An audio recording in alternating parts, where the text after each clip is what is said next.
Good afternoon. Hi, I am Tony Vergnetti, the president and founder of FEDS, Federal Employee Defense Services. We are happy to be able to bring you this information about professional liability insurance today. We had hoped to do this live, but the technology just wouldn't work out for us and Redstone. So we are pre-recording this, and then I will call in after the webinar to answer any questions that you may have. So I got about 30 minutes or so of material. Try not to make it boring for you. Try to make it interesting that I'll get through, and then I obviously will call in and answer any questions that you may have. A little bit of background about myself first. I'm an attorney, but let's not hold that against me just yet. I'm also a former federal employee, just like all of you. I worked at a federal law enforcement agency for many years before going into private practice, where I defended federal officials like yourselves, managers, supervisors, before founding FED. So hopefully I can provide you some information from what I like to call both sides of the fence.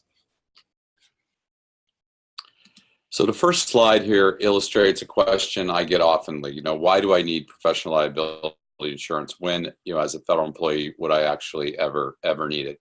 And I often tell people, just open up a newspaper, turn the news on. And every day it seems like it's open season on federal employees. And in fact, we used to have a little thing on our website called Yesterday's Headlines, Today's Coverage, where I can pull a newspaper headline and explain to you how, if you were this federal employee that is in that headline, here's how the professional liability insurance would apply and cover you. And so hopefully we'll be answering those questions as we go along. And you guys see it every day. Where federal employees are kind of under attack, under scrutiny. And this is, the insurance that's available to you to protect you from any personal liability and what I'll call professional liability, which is a job action against you. This is just a video that we're not going to play right now, but it's just more of the news, kind of open season on federal employees. So I know this is a seminar designed specifically, you guys are mostly managers and supervisors, so we're going to be talking mostly about manager and supervisory liability, but I do want to talk about some of the other types of federal positions where professional liability insurance is necessary. So, anybody that's doing work, our nation's security, intelligence community, they're, a big target. Anybody that provides law enforcement, first responder services, managers and supervisors, which are all of you, anybody making decisions on public policy or in the interest, of the public. Provide medical or financial services, regulate products or entities or other security matters. So those are kind of the different groups of employees that need professional liability insurance the most. There are a host of others that get it, but in our experience, this is the targeted group that typically have the most exposure and have the most need to consider professional liability insurance. So this next slide is our first substantive slide that I'm going to get into. So this is important because professional liability insurance really started many years ago with the Supreme Court decision called Bivens versus 6 unknown narcotics agents, which was the precursor to the DEA. And essentially, this was the very first Supreme Court case where they said federal employees could actually be held liable for simply doing their job. Okay, and in response to this Supreme Court decision, Congress enacted a federal law that requires all federal agencies to reimburse managers, supervisors, and law enforcement officers up to 1/2 of the cost of the annual premium for the professional liability insurance. So I like to emphasize this point, right up front here. Yes, it's a financial savings to you, which we'll explain a little bit about a little later. But this really is an employee benefit. That's what I want you to understand. This is an employee benefit that you should be taking advantage of. Similar to the 3% match that you would get on your thrift savings plan. You wouldn't necessarily leave that on the table. You should, seriously consider taking advantage of this benefit as well. So professional liability insurance. We want to think of professional liability insurance in three separate coverage areas, which we'll go through. The first, which is the most important for you as managers and supervisors, or what we call the administrative and disciplinary matter protections. And I'll get into what that means here in a little bit. Second are civil lawsuits. This is where you are sued in your personal capacity for doing your job. And then criminal investigations. Now, I know most people, when I talk about criminal matters and criminal investigations, they tend to tune out on me. But you'll hear me say this a little bit later. There's very little you can do wrong in the federal government and not also have it be a violation of the criminal code, which is Title 18. So these are the three basic coverage areas that we're going to talk about today. I'm going to start with civil suits because that's where professional liability insurance really got its start. So these civil suits are called, I mentioned the case Bivens actions. So they're called Bivens actions or personal capacity lawsuits. They involve some very complicated concepts of constitutional law. This is not law school. I'm not going to get into that with you. All you need to really know and take away from this is that you could be sued in your personal capacity.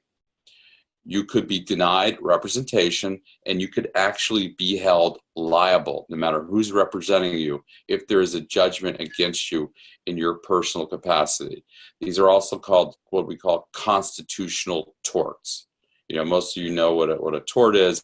This is an alleged violation of someone's constitutional rights. So, first concept that I want to explain is one about representation.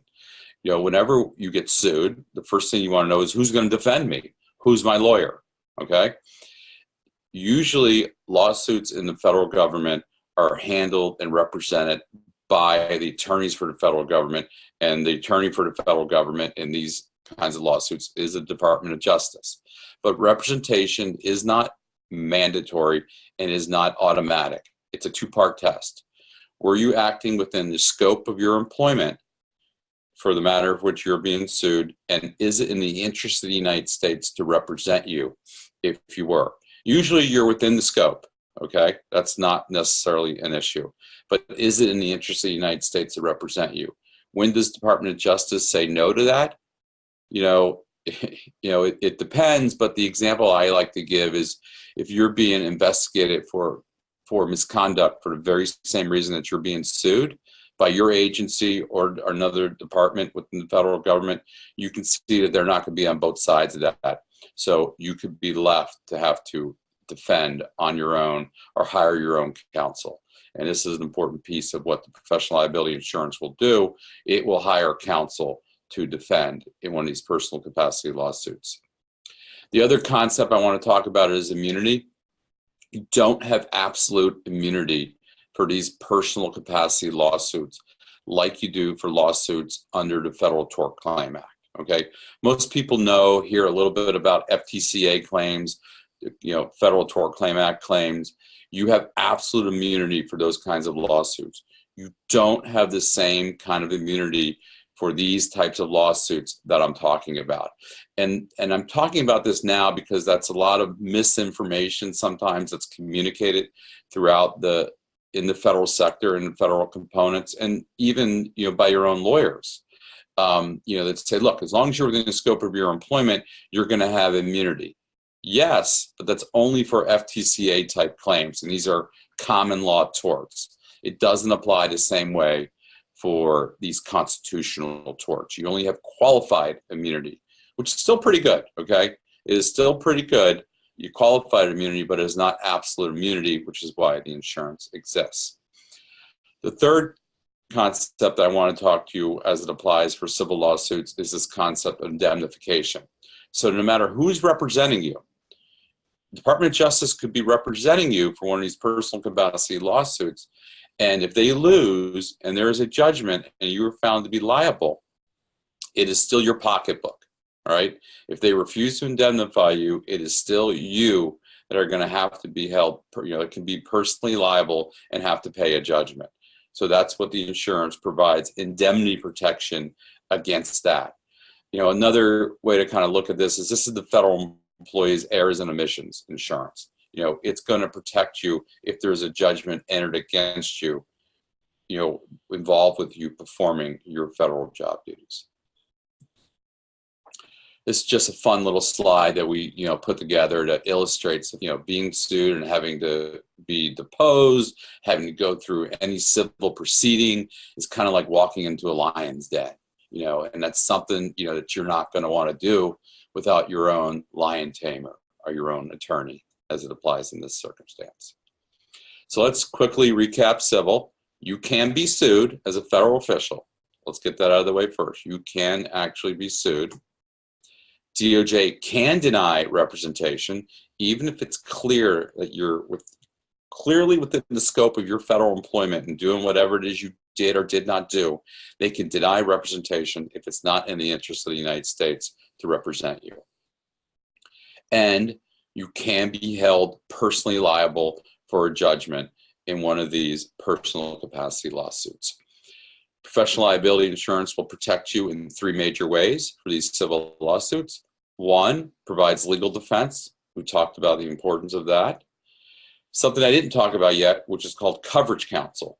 So coverage counsel applies in 2 ways. 1, if Department of Justice is on the fence as to whether they will represent you for this personal capacity lawsuit or not, we may hire coverage counsel to go in and convince DOJ that they should be representing you, that it is actually in the interest of the United States to provide representation in this case. Because at the end of the day, we're all better off if the Department of Justice stands up in court in their blue suit and says that they're here to represent you.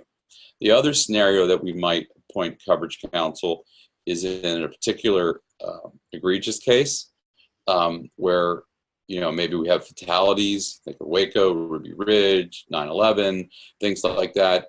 Even though the Department of Justice is representing you, where we perceive that there might be some potential exposure, we might hire coverage counsel to kind of just shadow what's going on in your representation, of you, to make sure that your interests are being looked out for. Because at the end of the day, the government is the client for the Department of Justice, so their duty of loyalty extends exclusively to the government and may not necessarily be to you personally. So coverage counsel is important there too.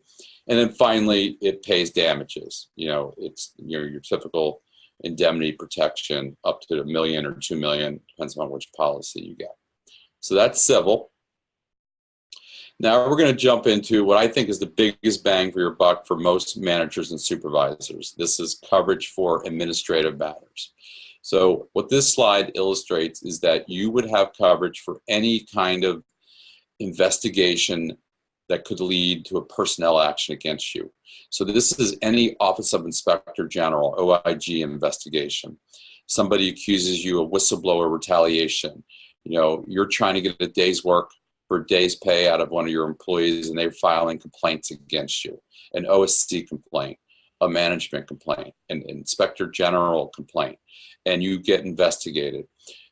The policy is going to provide you representation from what I call cradle to grave, from the start of the investigation up until the conclusion.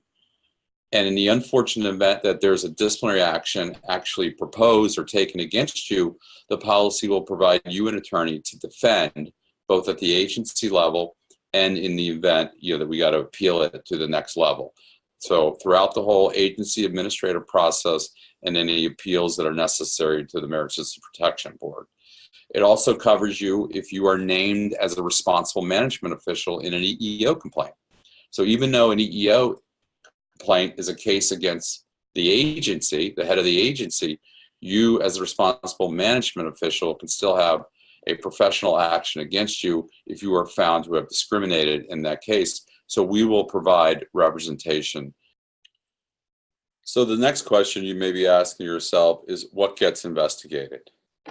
So really anything, any sort of allegation of wrongdoing, misconduct can be investigation. But the one that gives me most pause for concern, where definitely federal employees need legal representation, is anything that gets any significant media attention or any notoriety. And usually it can involve one of these things you see here on your slide. In particular, anything dealing with national security, anything dealing with significant loss of public funds, obviously injury, death to employees, civilians, really anything that gets any negative public attention, anything that political agendas will attach onto. That's when we see the most serious kinds of investigations. And then when that happens, there typically is this overwhelming burden on the agency's part to want to hold people, accountable and assign blame, regardless of whether, the manager has done anything, intentionally wrong or not. They simply, want to assign accountability, and that's when this blame game starts.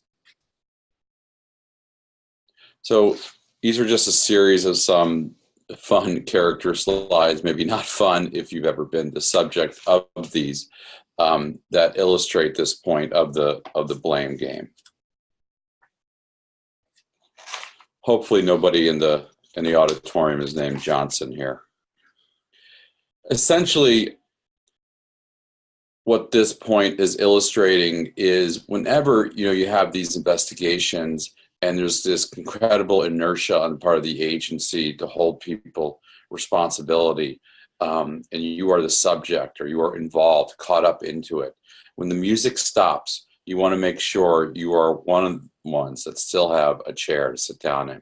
And the best way that I know to ensure that happens is to have your own legal representative that's going to be there with you the whole step of the way.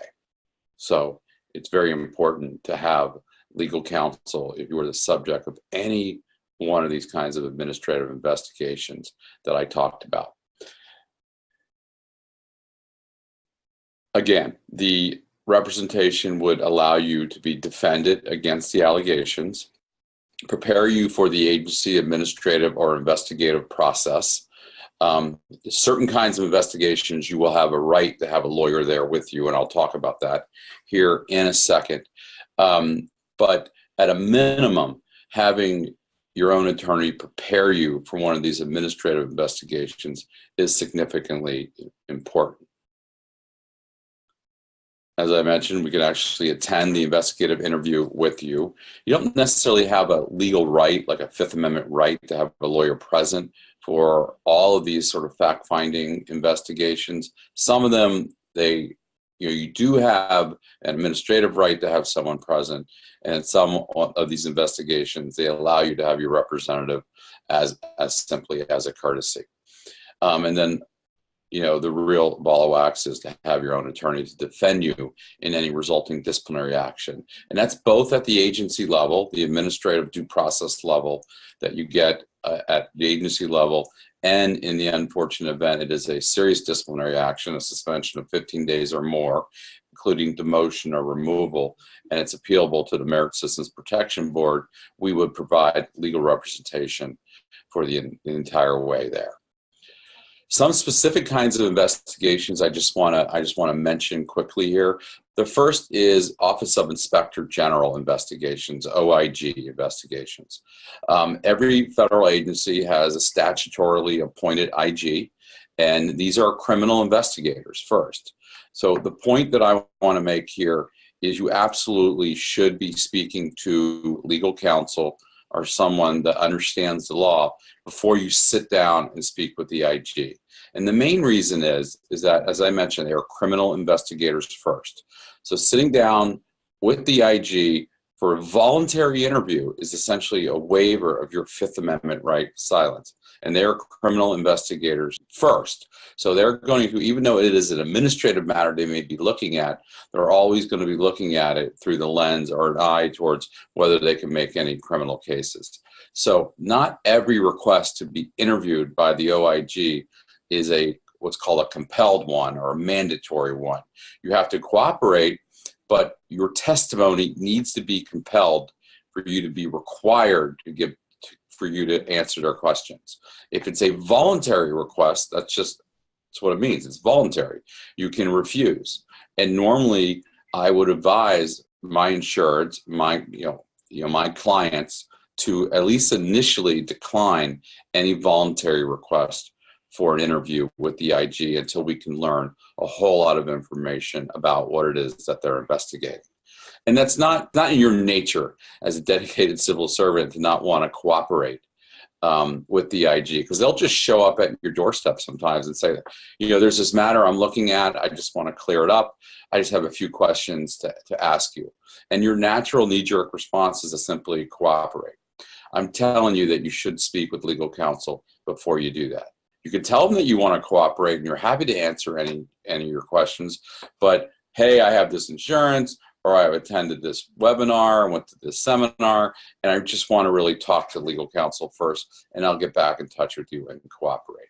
So that's the main point here with IG investigations, is that I do want you to get legal advice before you sit down and speak with the IG, if you are the subject of their investigation.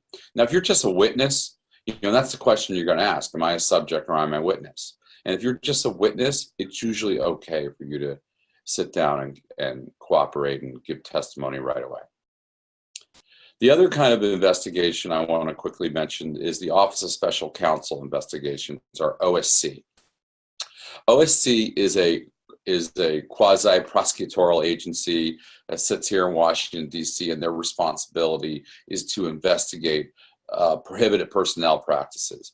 And the main one that they investigate are something that's called whistleblower reprisal.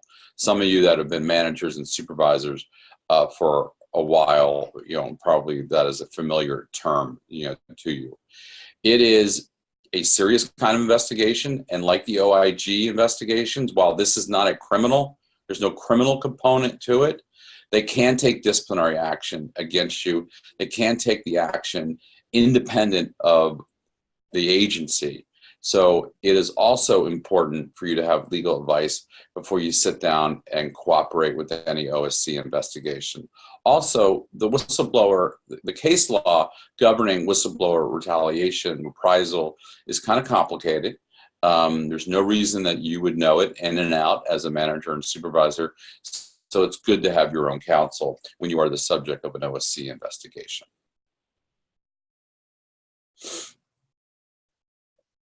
So normally the agency and the manager are kind of on the same side here when the OSC is investigating an action that's been taken against a particular employee, and the employee is alleging whistleblower retaliation. But at the end of the day, the agency lawyers, the agency representatives are representing the agency. So your interests are often aligned, but it's always important to have your own counsel whose duty of loyalty is specifically and only to you. And that's what this point emphasizes. And as I mentioned, like the OIG, OSC typically allows a lawyer to attend the investigative interview with you, so you might as well take advantage of that. The other kind of investigation I want to mention are congressional oversight investigations, congressional hearings. Often, in my experience in doing this, it could be the career executive that gets served up to Congress by the politicals. So, if you've ever seen this, on TV, it's no fun when you are the subject of any kind of political grandstanding. So you definitely want to invoke your coverage if you have a policy, so you can have your own attorney present there with you looking out for your interests. The last kind of investigation I wanted to talk about are EEO complaints. And even though EEO complaints are complaints, lawsuits filed against the federal agency, your agency, and not you personally, the agency can still take job action against you if there is a decision that concludes that discrimination has occurred, okay? And just like I explained with the OSC investigations, while the agency attorneys are defending the EEO complaint, their client is the agency. So your interests and their interests may ultimately be aligned, but they could be advancing one that's adverse to yours. It could be settling a case that could result in an adverse consequence to you. So it's important to have your own counsel present and involved whenever an EEO complaint is filed against you. The point here I want to mention is the EEO system operates separately from management, and And the reason why I think it's important that you utilize your coverage for EEO complaints, at least at the initial stages, and this is when the EEO complaint is being investigated. As most of you probably know, when an EEO complaint goes formal, the agency hires a contract investigator to investigate the complaint. We like to be involved at that level. We'd like to assist you in completing and finalizing your affidavit, because that is you establishing what's called the legitimate non-discriminatory reason for doing whatever it is you did in a particular case or didn't do, whatever the allegations are. That is the evidence that the agency is going to use to defend the case. The other reason I think it's important for you to utilize coverage for these EEO complaints is often I have found the first person that has explained to you your role in the process has been us. So sometimes the agency doesn't do a good job. I don't know about your agency, but some agencies don't do a good job explaining to the manager what their role really is in the process and how this is supposed to play out. So we like to be involved at that level, to alleviate any concerns that you may have, and certainly to answer any questions and make an assessment as to whether we think there's ultimately going to be any vulnerability here. So now I want to talk a little bit about criminal investigations, which I mentioned at the outset. Invariably, when I have a client who's a subject of a criminal investigation for simply doing their job or something that arose out of their federal employment, they are very scared, shocked, astonished. But as I mentioned, there is very little you can do wrong in the federal government, and not also have it be a violation of Title 18, which is a criminal code. Okay, there are a lot of crimes on the books that don't require intent to prove them, so they can still be the subject of a criminal investigation, such as conflicts of interest, misappropriation of federal funds, release of Privacy Act or other statutorily protected information. Really any situation arising out of misuse of your position or authority, T&A fraud, alleged theft of resources, using government property for personal gain. Any of these things we have seen, result in a criminal investigation. Even though the core matter may be administrative, there is an office called the Office of Public Integrity that sits here in Washington, D.C., Department of Justice, and there is an office in every sort of district, United States Attorney's Office district, Office of Public Integrity, that investigates federal officials. And they see it as part of their job, their mission, their mission to actually prosecute federal officials if they believe something, has gone wrong, or they intentionally committed any acts that could violate the criminal code. They want to prosecute because they want to set an example for the rest of the government. They want the rest of the government to follow the rules. So it goes without saying, if you are the subject of a criminal investigation, you definitely want to seek legal counsel before you sit down and talk with any prosecutor or any criminal investigator. And as I mentioned, when I talked about the IG investigations, those guys and gals are criminal investigators first. So they may be looking at whatever they're investigating with a lens and an eye towards whether they can prove a crime there or not. So it's important to have legal representation.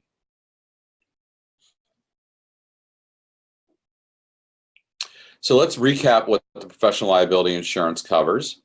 First, what I think is the most important coverage for you all as managers and supervisors is the coverage for administrative and disciplinary matters. So you get up to $200,000 in attorney's fees for any disciplinary actions, which includes investigations. And I'm here to tell you that gets you, that phrase I use, cradle to grave, that pretty much will cover you for any kind of investigation and disciplinary action from the start of it all the way up to any conclusion. Lawsuits. You have up to $1 million or $2 million to satisfy judgments if you are found to be personally liable. You have the same amount to basically unlimited attorney's fees to defend in any lawsuit, also for us to appoint coverage counsel. And criminal proceedings, you have up to $100,000 to defend against any criminal charges. Practically, that is there to convince the Department of Justice that they do not need to prosecute you, that whatever it is that they're investigating you about, that whatever it is they think you did wrong, there is a whole an administrative disciplinary side of the house at the agency level that can deal with this, okay? And we can want to be able to push it towards, you know, that sector for the agency to deal with it on an administrative level, so we don't have to worry about, you know, any potential criminal prosecution. Some unique additional features that I want to mention about the insurance. We get a lot of questions about these. There are no deductibles. There are no other administrative fees. We've got payroll deduction available. I'll talk about that in a little bit. We offer free legal consultations at no additional fee for things that aren't necessarily covered. So let's say you have a question about your own EEO complaint. Let's say you're considering disability retirement, you got a workers' compensation issue, anything dealing with your federal employment or something that may be pre-complaint, you know, that's not ripe for an actual claim yet.